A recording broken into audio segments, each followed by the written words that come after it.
Enzo Maresca joins Jorge Mendes and his army, and now Jorge Mendes is Chelsea manager's new agent. We're going to break this down because this is massive for Chelsea Football Club as well as the outside perception of Enzo Maresca. Chelsea versus Ajax in the Champions League is fast approaching, and Enzo Maresca does his press conference. In that press conference, we get an update on injuries, Enzo and Delap. Brilliant news. Furthermore, the centre-back issue is getting heated up. People are asking for Tosin, I'm asking for Hato and Josh as a partnership. I'm going to explain it. Enzo Maresca has his say. Furthermore, Marc Guiu now is starting to get some opportunities, and partly because Enzo Maresca had a conversation with him. We're going to talk about it. And finally, we need to be honest and transparent about what is happening with our red card issues. People are going to say it's not an issue. All these red cards are different. Guys, there's been 5 in a row. 5 red cards in a row. We need to break it down. I actually don't think it's a massive problem, but we need to talk about it. Before we get started, I am back. I've got a Chelsea top on. I can't lie to you, I haven't bought a Chelsea top since 2006 when I was gifted one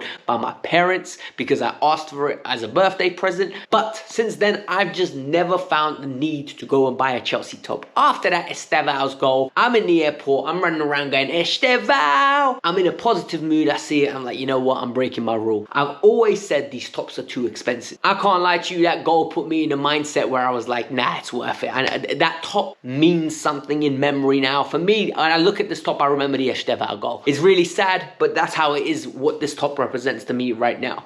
However, before we get started, hit the like button, subscribe to the channel. I'm back from holiday. The content's going to be regular than ever. We are going to be covering the Chelsea news like we've always have been on this channel. So if you like what you see, let's get it started. South Africa's dope, by the way. If you've never been, you need to go. And if you're from there, yo, you lot showered with so much love in the comment section on Instagram. People were messaging me saying, come, we have a helicopter, we'll show you around Pretoria. Certain people were inviting me to their restaurants. The love was unbelievable. I can't lie to you, I feel really humbled, and it's crazy the community we built here, that people are reaching out to me to say, welcome to South Africa. It was mind-boggling to me that just, I talk about football and so much people show me love. I appreciate it. Chelsea Football Club hired Enzo Maresca. When they hired Enzo Maresca, I remember saying one thing. I don't know much about him. He's going to get an open book. He's got 19 games to prove to me he's good enough to be Chelsea manager. After 19 games, I thought, we've done the right thing here. This is a very good manager. I don't know much about him, but I've seen good signs. The next 19 games in the league proceeded to be very topsy-turvy. Yes, it was 1 point less than in the first 19. However, the run in the middle was absolutely terrible to the point where people wanted him sacked. He turned this around, and now he's had a good start to the season as it stands because we've got a beautiful run of fixtures coming up where if we can capitalize and do something that we haven't done under Enzo Maresca before, what we're going to see is Chelsea are going to be in conversations that are going to give people nosebleeds.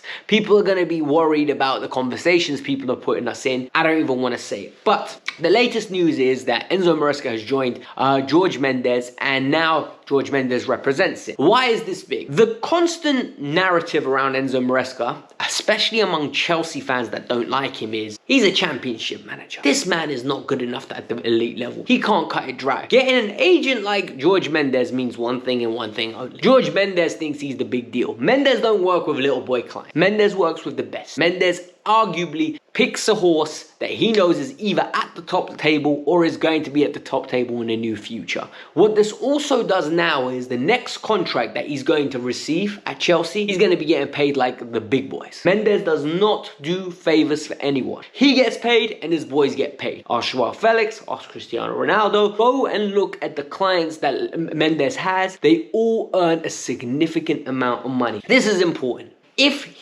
Chelsea offer him that contract, that means Maresca has done something great. At the end of the season, there is a review. Regardless to how the season ends, there will be a review of the performance of the first 2 years. I think this review hopefully will go to a good standard. Maresca will get a new contract, and then we will move on and kick on with this project and start winning more trophies than ever before. In the first year, we won 2. I want to see some more armpits in the air this year. The key thing here is, though, the start of the season was 8 points from the first 18. That wasn't good. However, Chelsea have recovered it a little bit. What ended up happening is they beat Liverpool and they beat Forest, and there's 4 more games in the second batch. Before that 6 games, what I said was 13 points would be good. In my head, we lost to Liverpool. We were going to lose to Liverpool. We got those extra points. We beat Forest. And now looking at the fixtures, Sunderland at home, Spurs away, Wolves at home, Burnley away. You need to get 4 wins there. You get 4 wins there, that's 18 out of 18 points. All of a sudden, you add the other 8 that we have, and it's 20. I think we're going to be on, 26 points. People are going to talk differently about us. There will be different conversations. There will be absolutely different conversation about Chelsea Football Club. People will be looking at us like title race. And if we do that, then it's Arsenal coming up. It's time to make a statement. So what I'm saying here is there is no title hunt at the moment. But what there is 4 winnable games. And it needs to start with Ajax and then bring on the 4 Premier League winnable games. We need to beat Sunderland. Sunderland at home will not be easy. Just get it done. By any means necessary, get it done. One way that we are going to get it done is by having players back from injuries. Look, at the moment, the team on the weekend against Forest was, in my opinion, very weak. We lacked quality. We lacked depth. And what ended up happening was we got saved. Bench options came on. Players played out of their skin. Forest were poor. And we capitalized. We scored at the right moments. That killed off the game. Overall, the performance in the second half was good. The first half was diabolical. But 2 positives. And Enzo Maresca reiterates that. Number 1, Enzo Fernandez has trained. He could be available tomorrow. There is another training session. He will train in it and then they'll make a decision. My advice is don't play him. You need to not play him. What I would do genuinely, I'm going Caicedo starts. You put Andre Santos next to him. Put Buonanotte in the 10 and you move on from there. In the second half, you bring on Romeo Lavia for Santos or for Caicedo. And if needed, you bring on Enzo. Let Enzo have some time off. Enzo had a week off from Argentina. Then he came back and now he had 1 weekend off. Those extra few days, bring him back for Sunderland will do him wonders. You do not need to rush him back. We are not in a predicament in the Champions League group where this is a must win. It'll be a great to win. It'll put us in a strong position. But I think a midfield of Caicedo, Buonanotte, and Santos should be more than enough. The other news, Liam Delap. Liam Delap will be returning to training in the next few days. Enzo Maresca said a lot of people are jumping to the conclusion that he's going to be back soon. I don't think so, guys. He is recovering from hamstring injury, right? What needs to happen now is he's going to be exposed to light training. They're going to see how his hamstring reacts. Then after that, he's going to start doing a little bit more intense training, games, and then and only then will he be exposed to Premier League football. Because the intensity is so high, the hamstring can go again. They don't want that to happen. And I'm not lying to you, we can't afford to lose Liam Delap. Because now that we're seeing that Joao Pedro is a 10. Remember when we first looked to sign him? A lot of people threw that at me. I said, yo, what are we doing? He's a 10. I don't see him being a number 9. He done really well at the Club World Cup. And I said, you are introducing me to something, Joao Pedro, that I don't like because I don't think you can maintain it. The season started, he was maintaining. Now, all of a sudden, people now have turned. And people are seeing the way I used to say things. And Delap's importance in this squad has tenfolded. Because at the moment, all we have is Marc Guiu. And in my opinion, Guiu needs to start against Ajax. We need to see what we have with him. Then we need to see him against Sunderland. And only after that, slowly bring back Delap and we reintegrated. As long as there's no Palmer in the 10, we are always going to have Joao Pedro drop deep. I feel like Palmer is the balancing act to Joao Pedro. Joao knows to keep his position in the 9 because he trusts Palmer to get him the ball in the illustrious positions, and other players make runs because Palmer plays them through. Unless Estevao starts playing in the 10, I don't see anyone else in our team that can do that. And all that's going to happen is Pedro's going to drop deep unless you put Pedro there and you put Guiu. But then you have no bench option for a striker unless you play Tyreek George. It is complicated. It is absolutely interesting what Maresca does. I can't wait. Speaking of Marc Guiu is starting to get some opportunities. So whilst I was away, there was an article that got released that essentially Guiu had talks with Enzo Maresca. They weren't aggressive talks. They were actually very lovely talks. Like, they were positive. They were of a man that wants to know what he's doing. He's 19 years old, went to the manager and said, look, why am I not playing? I need to know why I'm not playing, what I need to do. And to be fair, Enzo Maresca in the last few games has started to give him opportunities. He came on against Liverpool, made an impact. He came on at half-time against Forest, made an impact. The key here is he needs to start now. And I'm not saying Guiu is phenomenal. I'm not saying Guiu's a good football player. I'm not saying Guiu's going to have a long, illustrious career at Chelsea Football Club or at top flight level. What I'm saying is Guiu's better than no striker. Guiu's ability to press, Guiu's ability to be a nuisance in the air, Guiu's ability to make runs in the box and keep defenders accountable is a bonus. What it does is it creates space for the 10, it creates space for our box crashers, and it always gives us a presence in the box. Whether in the long term that's going to be the solution and Guiu's going to score goals, I don't know. I haven't seen enough of Guiu to justify. But what I have seen is Guiu causes problems with his work rate and he needs to play. And this is where it's interesting. Enzo Maresca said he has two choices in him and George. I think that's hilarious. I think that's negligence at the same time. George is not a 9. George is a 10. In one of those Christmas tree formations with 3 at the back. So he plays in behind. Or he's a left winger. And even then, you guys know my reservation about his athleticism. So for me, it has to be Marc Guiu in the centre-back position is causing a lot of issues. And a lot of people now are starting to see why I was saying don't sign one. Because you have Josh, let's see what we have with Josh. And you signed Hato, let's see what you have with Hato. I never believed that the club was going to go and get you a Bastoni. I never believed the club was going to go get you a Kubasi. I never believed they were going to get us a big name that is going to come in the aura of a Virgil van Dijk, in a Ruben Diaz, in a Saliba, in a Gabriel that will come and elevate our defense. What I always thought they could do, and I was worried about it, was go get another stopgap in the mode of a Disassi. For me, that is just the wrong thing to do. What that does is it blocks Joshua Chempong, it blocks Hato, and in essence, it disrupts their development and it gives development to a player that is not going to be ours in the long term and isn't going to be good enough. And what was really nice to see is Enzo Maresca gave us some detail about Hato. He said, look, he struggled with the physicality and the intensity in the beginning. He started getting better now from the Premier League. He's improving. He's grasping at it. And this is true. When you look at Hato's initial introduction, that Lincoln game shattered him. Like, it was absolutely rattling. And it wasn't because he's not good enough to play. It's because Malo Gusto said it wasn't a football that they've witnessed before. On top of that, once he has got opportunity, he actually, in my opinion, did really well in the first half against Brighton, Hato. In the second half against Liverpool when he came on, he did a good job. And against Benfica when he came on, he did a decent job there as well. You're starting to see him build confidence, build his trust from the manager and his teammates, and get match fitness. For me, he's the one that we need to get in that left centre-back role. The other aspect is Joshua Chempong. Enzo Maresca said he trusts him and he will give him opportunities. He's a humble kid. He works hard. He's working and he's developing. The key is Josh is arguably our best centre-half fit right now. He's better than Tosin. He looks better than Chalobah. He looks better than Fofana at the moment. Fofana could get back to his old self. And Hato's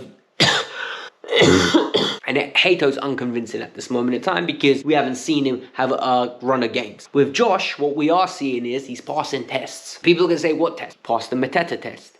He passed the striker for Nottingham Forest the other day, Awani test. He passed the other test against Pavlidis. Failed the test against Danny Welbeck, but we had 10 men. He passed the Isak test.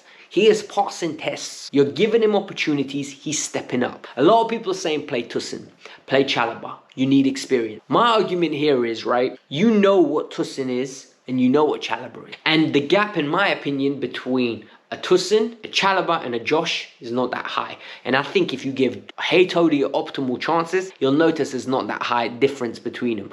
Arguably, I would argue that they're quality and they're ready to play. You just need to trust them. People can say they're young and they're going to make mistakes. Josh is young and makes mistakes. What's Trevor's excuse? What's Tosin's excuse? They're older and they still make mistakes. Making mistakes is part of being a footballer. You make mistakes, you either get away with them or you get punished for them.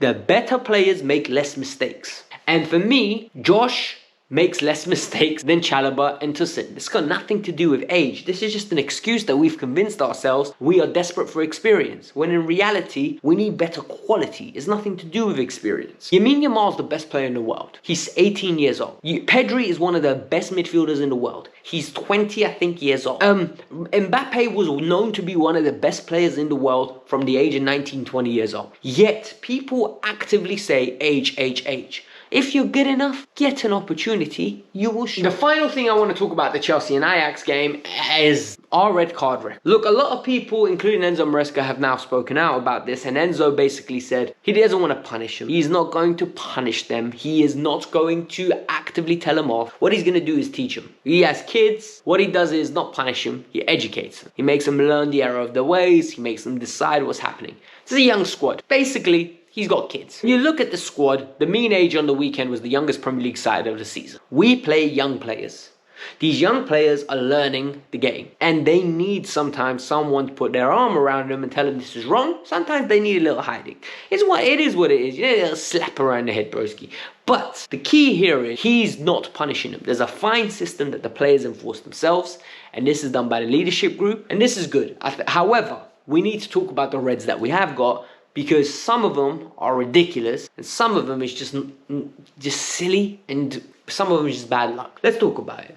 Joao Pedro, the red card, high foot, avoidable, know the game. You're 24 years old, you're not young, you've been in environments, you've never played in Champions League, but common sense should prevail. You don't need to lift your leg that high. He lifted it, and guess what? We absolutely got punished for it. He got sent off. Sanchez and Chalobah, they're just heat at the moment mistakes. Sanchez comes out, it's a 50-50 challenge, he misses the ball, gets the player, all of a sudden, red card.